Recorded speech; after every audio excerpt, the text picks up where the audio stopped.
सालों पहले भानिया राज्य में कर्ण राजा का शासन चलता था। राजा का दिल बहुत साफ था। वो हर त्योहार के दिन लोगों को दान देते थे। इस साल भी एक त्योहार के अवसर पर राजमहल में दान लेने वालों की भीड़ लग गई। राजा ने सबको भर भर कर दान दिया। अंत में कमर को झुकाते हुए एक महिला राजा के पास दान लेने के लिए पहुंची, लेकिन तब तक राजा के पास दान देने के लिए कुछ भी नहीं बचा। राजा ने तुरंत अपने गले से हीरे का हार निकालकर उस महिला को दे दिया। वो महिला राजा के सिर पर हाथ फेरते हुए आशीर्वाद देकर चली गई। अगले दिन राजा अपने बगीचे में बैठकर सोच रहे थे कि मेरे जीवन में एक पुत्र की कमी है। भगवान ने मुझे सब कुछ दिया, लेकिन पुत्र सुख पता नहीं क्यों नहीं दिया। तभी राजा के गोद में आकर एक आम गिरा। राजा इधर उधर देखने लगे। उनके मन में हुआ कि आखिर ये आम मेरी गोद में आया कैसे। तभी कुछ देर बाद उन्हें बहुत सारी परियां दिखी। उन सभी परियों में से एक नीली आंखों वाली परी राजा के सामने आई और बोलने लगी कि इस आम को अपनी पत्नी को देना। ये आम तुम्हें पुत्र रत्न देगा। इसे खाने के 9 महीने बाद ही तुम्हारी पत्नी मां बन जाएगी। वैसे तुम्हारे भाग्य में पुत्र सुख तो नहीं है, लेकिन तुम दिल के साफ हो और बहुत दानी हो, इसलिए तुम्हें यह सुख मिला है। बस ये सुख तुम्हें सिर्फ 21 साल तक मिलेगा। जैसे ही तुम्हारे बेटे की शादी होगी, उसकी मौत हो जाएगी। राजा ने दुखी मन से नीली आंखों वाली परी से पूछा, क्या इसका कोई उपाय नहीं है? परी ने कहा, राजन, कल मैं कमर झुकाते हुए एक साधारण महिला के रूप में तुम्हारे दरबार में दान लेने के लिए आई थी। देखो, जो माला तुमने मुझे दी थी वो मेरे गले में है। तुम्हारे इसी कर्म और दूसरों की मदद करने की भावना के कारण मैं तुम्हें पुत्र का आशीर्वाद देने के लिए आई हूं। लेकिन तुम्हारा बेटा 21 साल से ज्यादा नहीं जी पाएगा। फिर भी तुम उसकी मौत होते ही उसे एक संदूक में डाल देना। उसके बाद संदूक में 4 दही के घड़े रखना और बीच जंगल में लाकर छोड़ देना।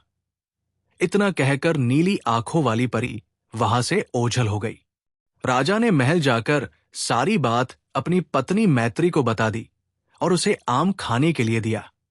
राजा की पत्नी ने आम खाने के ठीक 9 महीने के बाद एक पुत्र को जन्म दिया। बेटा होने की खुशी में राजा ने बहुत बड़ा जश्न रखा। जश्न के बाद बेटे का नाम देव रखा गया। होते होते राजकुमार देव की उम्र 21 साल की हो गई। उसके विवाह के लिए प्रस्ताव आने लगे। राजा ने एक बुद्धिमान लड़की वत्सला से अपने बेटे की शादी करा दी।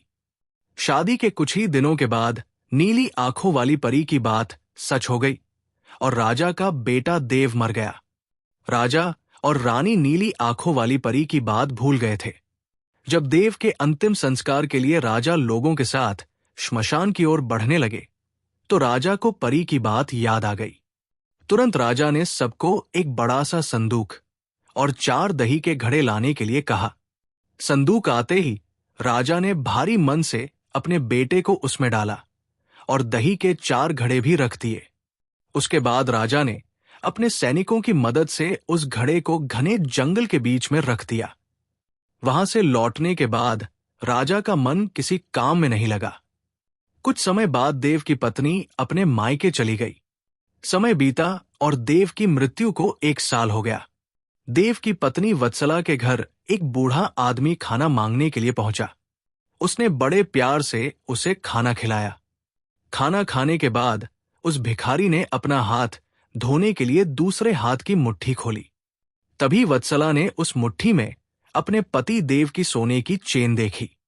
वत्सला ने तुरंत भिखारी से पूछा, आपको ये चेन कहां से मिली? ये मेरे पति की है, जिन्हें संदूक में बंद करके जंगल के बीच में रखा गया था। भिखारी ने डरते हुए कहा, हां, मैंने ये चेन उसी संदूक से निकाली है। वत्सला ने कहा, आप डरिए मत, मैं सिर्फ उस जंगल तक जाना चाहती हूं जहां मेरे पति का संदूक रखा है। भिखारी ने कहा, वो भयानक जंगल है, मैं आपको वहां तक नहीं लेकर जा पाऊंगा। हां, आप चाहो तो मैं आपको उस संदूक से थोड़ी दूर ले जाकर छोड़ सकता हूं। वत्सला तेजी से भिखारी के साथ जंगल तक पहुंची। घने जंगल से पहले ही भिखारी वहां से चला गया। फिर वत्सला अकेले अपने पति के संदूक को ढूंढने के लिए निकल पड़ी। वहां जाकर उसने अजीब सी चीजें देखी। उस संदूक के पास बहुत सारी परियां थी। वत्सला पेड़ के पीछे छुपकर उन्हें देखने लगी। वत्सला ने देखा कि सारी परियों के बीच से एक नीली आंखों वाली परी आई और उसने संदूक में एक लकड़ी देव के मृत शरीर के सिर के पास और एक पैर के पास रखी। तभी देव संदूक से बाहर निकल आया। परियों ने देव को मिठाई खिलाई और दोबारा संदूक के अंदर डालकर लकड़ियों की स्थिति बदल दी। रोज रात को नीली आंखों वाली परी इसी तरह से देव को संदूक से बाहर निकालती और फिर उसी में भेज देती थी। वत्सला डरते हुए उसी जंगल में फल खाकर 3 से 4 दिन तक ये सब देखती रही। एक दिन वत्सला ने भी संदूक खोलकर नीली आंखों वाली परी की तरह ही लकड़ी की स्थिति को बदला। तभी देव संदूक से बाहर निकल आया। देव ने जैसे ही अपनी पत्नी को देखा, वो हैरान हो गया। देव कुछ बोल ही रहा था कि अचानक वत्सला बोल पड़ी, मैं आपको इस जंगल में इस स्थिति में रहने नहीं दूंगी। आपको मेरे साथ चलना होगा। देव ने वत्सला को समझाते हुए कहा, मैं नीली आंखों वाली परी की वजह से ही इस दुनिया में आया हूं। मैं उनकी आज्ञा के बिना कहीं नहीं जा सकता। तुम मेरे संदूक में रखा हुआ एक घड़ा अपने साथ लेकर मेरे राज्य चली जाओ। वहां छुप कर रहना।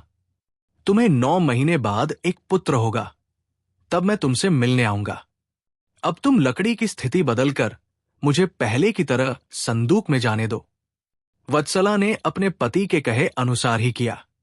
सबसे पहले संदूक में पति को भेजा। फिर वो दही का एक घड़ा लेकर रूप बदलने के बाद राजमहल पहुंची और रानी को चिट्ठी भेजकर रहने के लिए जगह मांगी। रानी ने दया करके उसे राजमहल के पास ही एक कमरा रहने के लिए दिया। जब रानी को पता चला कि वो गर्भवती है, तो रानी उसका ख्याल भी रखने लगी। जब वत्सला ने बच्चे को जन्म दे दिया, तो देव उससे मिलने के लिए आया। उस समय रानी पास से ही गुजर रही थी। उन्होंने तुरंत अपने बेटे को पहचान लिया। रानी सीधे देव के पास पहुंची और पूछने लगी, ये तुम्हारी पत्नी है? ये तुम्हारा पुत्र है? तुम जीवित हो? अब मैं तुम्हें कहीं नहीं जाने दूंगी। देव ने कहा, मां, मैं आपके साथ नहीं आ सकता हूं। इसका एक ही उपाय है। आपको अपने पोते के लिए एक उत्सव रखना होगा। आप उसमें सारी परियों को बुलाइए। जब परियां आ जाएं, तो नीली आंखों वाली परी का बाजूबंद किसी तरह निकाल कर जला देना। उसके बाद नीली आंखों वाली परी से मेरे जीवन का वरदान मांग लेना। इतना कहकर राजकुमार देव वहां से चला गया। उसकी मां ने दुखी मन से उसे विदा किया। कुछ ही दिनों में रानी मैत्री ने अपने बेटे देव के कहे अनुसार जश्न रखा और सारी परियों को भी बुलाया। सभी जश्न में डूबे हुए थे। तभी रानी मैत्री का पोता रोने लगा। रोते बच्चे को देखकर नीली आंखों वाली परी ने उसे अपनी गोद में उठा लिया। तभी रानी मैत्री ने परी से कहा, देखिए न, इसे आपका बाजूबंद पसंद आ गया है। तभी तो आपके पास आते ही इसने रोना बंद कर दिया। क्या आप कुछ देर के लिए अपना बाजूबंद इसे खेलने के लिए दे देंगी?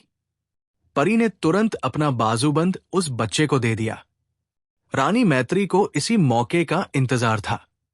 उसने सबकी नजरें बचाते हुए उस बाजूबंद को आग में डाल दिया। नीली आंखों वाली परी ने अपने जलते बाजूबंद को देखकर रानी मैत्री ने पूछा, आपने ये क्या किया?